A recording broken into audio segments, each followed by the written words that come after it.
Woody Allen. He's been a fixture in American cinema for, well, decades. But we're not just going to talk about his movies today. Nope. We're going to dig into this really unsettling philosophical question they keep asking. This is the moral luck of Woody Allen.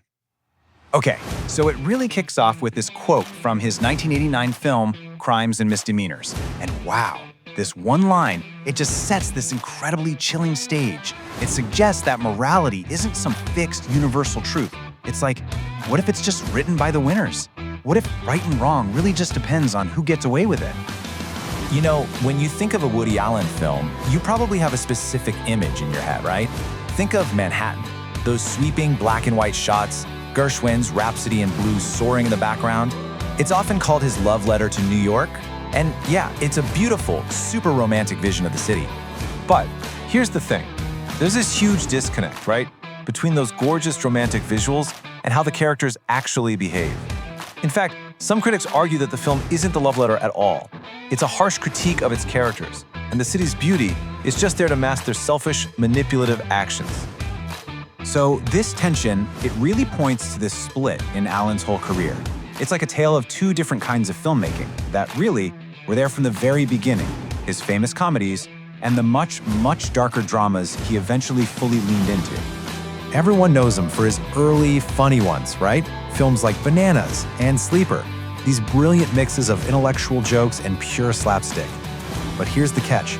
Even way back in those comedies, the warning signs were already there.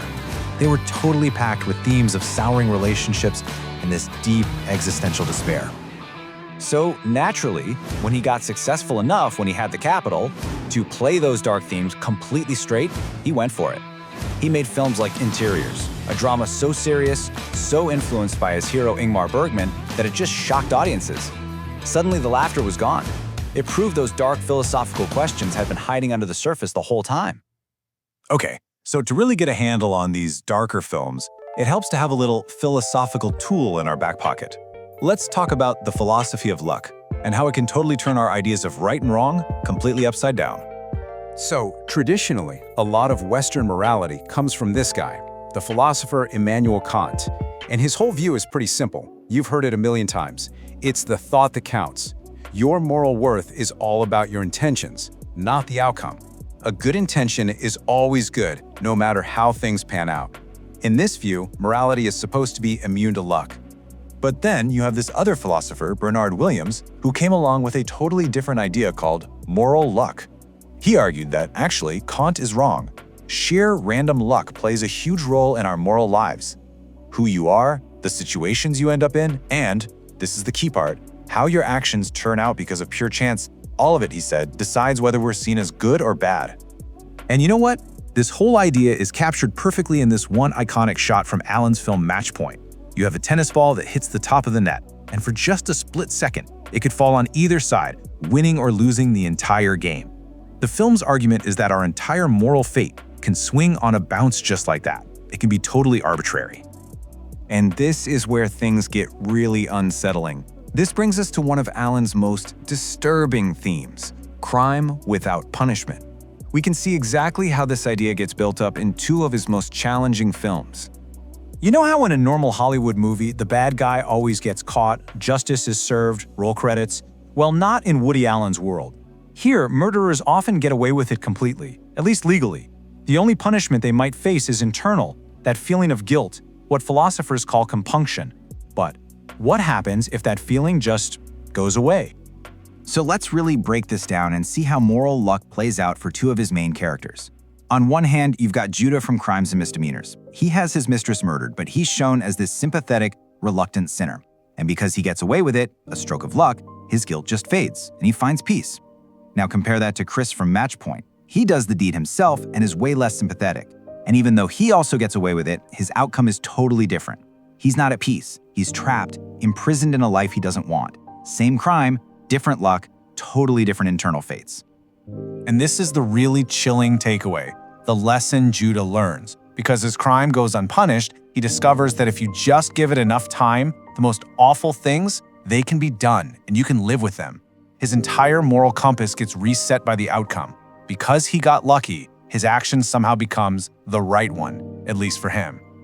But hang on, There's a massive problem with all these philosophical thought experiments. Who are the actual victims here? Who pays the price for these men's moral soul-searching? And that brings us to the women in Alan's world. The scholar Eva Mazirska really just puts it bluntly. She says that in these films, men are moral agents, whilst women are purely the objects of their actions without agency of their own. Basically, the men get to wrestle with these huge moral questions, but the women, they're just kind of obstacles in the way. And when you start looking for it, you see this pattern over and over again. You've got Dolores in Crimes and Misdemeanors, who's framed as this nagging, needy problem that has to be solved. Or Nola in Matchpoint, who becomes this existential threat that has to be eliminated for the hero to get what he wants. And of course, there's Tracy, the 17-year-old girlfriend in Manhattan. They all serve as catalysts for the men's stories, not as main characters in their own. So all of this, it forces us to reevaluate his work, especially today, right? It puts us right in the middle of one of the biggest, most difficult cultural debates we're having right now. What do we do with the art of monstrous men? I think the writer Claire Detterer just captures this whole messy feeling perfectly. Talking about Manhattan, she says that our outside knowledge of the real world disrupts the film. She says, it's also kind of gross, and it's also got a lot of things about it that are pretty great. And that's the hard part, isn't it? The idea that all these things can be true at once. So maybe the best way to look at these films now isn't as some kind of moral guide, but more like ethical experiments. They're not trying to give us any easy answers. They're provocations. They're designed to make us confront these deeply uncomfortable questions about justice, about luck, and about the terrifying thought that maybe, just maybe, a moral universe doesn't exist at all. Which leaves us with this huge, final, unresolved question.